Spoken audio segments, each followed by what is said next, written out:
Vinyl tile. He stared at it as he sat there. Grey with flecks of green, white and black. The stuff hit the dirt, while not actually managing to look clean. Careful there, he told himself. You're getting dangerously close to a metaphor. That wouldn't do. And he stared at the linoleum again. It helped drown out the words around him, and that was useful in its own way. It had been 12 years since the invasion, and self-help groups for therapy were still very much a thing, but most people had gotten on with their lives. He started coming to this one after moving east to get away from what was left. But after coming here for 8 years, he had yet to say a single word beyond pleasantries to Paul, the organizer of the group. Grey vinyl tile, black plastic sideboards, beige painted cinderblock walls. Paul worked in the school that owned the outbuilding and got the right to use it, and every other Saturday he came. It wasn't the need for help that brought him, but it was something to do, wasn't it? You take away everything that matters in a man's life, and if suicide isn't in their nature, then they just find something to do. That was him in a nutshell. He knew it and he didn't care. For a moment, David Gilmour swam through his head. I have become comfortably numb. Vinyl. He stared at it so many times while he sat there that a year or two earlier he decided to Google the stuff. He knew it had been around forever, but was still surprised to learn it went back to 1872. The stuff was as enduring as it was ubiquitous. It was in every room like this all across the world, and as he stared at it, one session about 2 years ago, he arrived at the conclusion that if the Shorvanti had just nuked the planet, the cockroaches would survive, but it was a sure bet they would be standing on a singed heap of vinyl tile. It had taken him 6 years to start coming to these self-help groups, and as another 6 years had passed by, the groups had grown progressively smaller. People got on with their lives, didn't they? Most people do, but you didn't, did you? He accused himself. But it was an accusation without real heat. The thought was a lingering bug, but there wasn't honestly any bite to it. There were 6 other guys in the room today. A woman named Cindy came sometimes, but she wasn't here today, which meant she'd be working. She had her griefs, but she was a jovial soul, and while Paul could probably jolly most people along, she was the light in the group. He liked when Cindy attended, the way someone in a dark room would appreciate a lit candle. Paul's doing his best today, he thought, as he looked over at their host. Paul was a shorter fellow with a receding hairline, and a laugh that didn't quite get to the point of braying like a donkey. It was still a good laugh. It was infectious, and when Paul and Cindy were both there, the group was a lot easier. Paul was a semi-retired chef, and once in a while brought in something really nice that he'd made the day before. He was kind and generous with his time to a fault, but perhaps the best thing was that after years of not talking about himself, Paul had never pushed him to speak even one single time. Every session would ask if he wanted to talk to the group, but a shake of the head was all that was needed. Paul once explained that running his own restaurant was a cutthroat business, and while he was a good chef, he hadn't had the business sense to make a go of it. While he took in the parts about the restaurant business at face value, he never doubted Paul had been a fine host to his customers, just like he was now. I suppose I'm not dead inside, he thought. Dead people don't feel gratitude. He did feel that, for Paul and Cindy and a couple of the others in the group. It would not be a reach to call them a lifeline. But you aren't alive, are you? You aren't dead, but you aren't alive.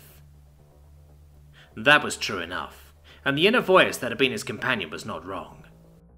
He knew that every morning he looked in the mirror. What do you get when you are on the wrong side of 50, but not 60? What do you get when you take away everything that someone has to live for? He had no job since he retired and lived off of his investments, and after he sold the big house and moved into the little 2-bedroom to get away, he didn't need to do anything more than get up, eat, sleep, and repeat. What do you get when you are out of the loop, cut off, no family, and just functioning? You get someone who is just waiting around to die. That's you. It wasn't like he was falling apart. Aside from the grey that was steadily replacing the deep brown in his hair, he looked young. He took care of himself, ate well, though he had generally lost weight over time. His cooking was awful, but he ate to keep going, and when he ate out, he made certain to avoid any diet of junk food. He took care of himself, and it wasn't even a secret why. As a younger man, he had served in the Air Force.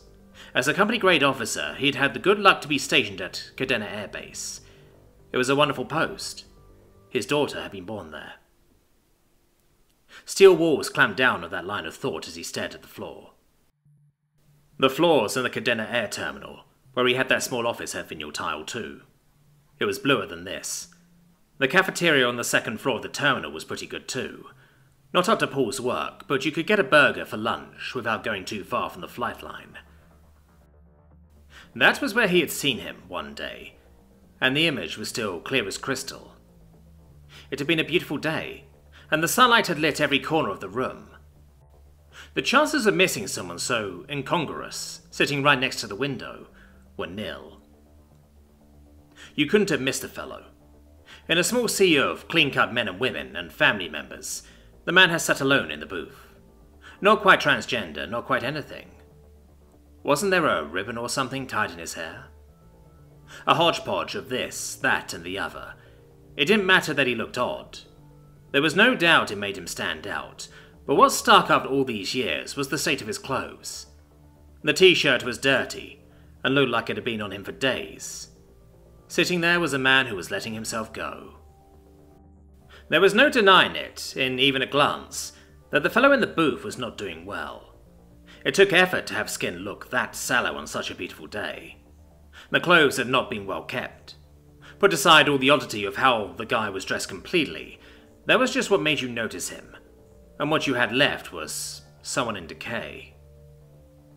The figure had been such an oddity that he mentioned it to his Master Sergeant the next day. It wasn't surprising that Master Sergeant Hubler had known the story, though he hadn't been on Kadena long enough to hear it before. The fellow who stood out like a sore thumb had been a full-bird colonel in the Marines. The fellow retired, and through whatever turn of events, it seemed that he had nothing at all waiting outside the military. Having earned the right to free space available travel, his life now consisted of following the 3rd MEF. Every time the Marines on Okinawa deployed for training or on exercise, that slowly decaying figure ghosted along after them. It seemed that after a full career, trailing along like some ghost had become his entire existence. How is that really different from you? Came the thought, and it gave him pause for a lingering moment. How is it really all that different? He knew that he wasn't living, and that when all was said and done, he was just waiting to die. That's what you got when, being honest, you didn't have something to live for. But I'm not letting myself go. I won't do that. I refuse to do that, he answered himself. Was that enough? It had to make a difference, didn't it? Pete had just finished talking. You couldn't miss Pete for a bet. Topping 6'7", Pete came closer to being able to look a Shovanti in the eye than anyone else he had ever known. It surprised him a few months after they met, when Pete had corrected him on Shakespeare. There was a lot of Pete to meet the eye, but there was that much and more under the surface appearances. He had lost a brother during the invasion, but the Shovanti cure for cancer had saved his life, and it was the trade-off that bothered him. He came to the meetings pretty frequently, but there was no mistaking that Pete was rebuilding his life in spite of his losses. Pete stayed in shape, had a passion for brewing his own mead, and attended the SCA as a hobby, where his towering height probably made him a terror. I wonder what the Shovanti make of the SCA, floated through his mind.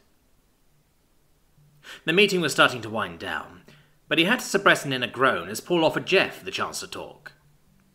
He stuffed the reaction down deep to keep it from showing on his face, but the truth was that Jeff annoyed the living hell out of him. 12 years past the invasion, and Jeff was only in his mid-20s. That was enough to cause a small stab of resentment, because when you were that young, you were in your prime. It was the age to start a job and a career. Just right to meet the right girl. Time to have kids. It was just the right age to pull the parts of your life together as an adult and create your future, instead of being here. Although he never denied to himself that the kid's youth galled him, that wasn't the bulk of why he didn't like Jeff. It wouldn't be a bald-faced lie to say he wouldn't like another shot at all the good things in life that youth afforded, but no. No. What really made him dislike Jeff was that while everyone had their losses, Jeff was largely just a fraud. Oh, the kid had taken a hit in life during the invasion, but who hadn't? Still, someone had used that chance to work on Jeff in his early years, and whoever it was had been a real piece of work. Rather than help a young kid get on with his life, Jeff had been fed a ration load of crap, gulped it down, and now came to meetings to recruit for the resistance. Apparently he hit a lot of the groups as a regular. No more life than that retired colonel, came the reflection, but this time around he bit back in a thought that had a lot more bite and bile. For all that Jeff recruited for whatever resistance cells still haunted the area, the plain and simple fact was that Jeff was absolutely awful at it.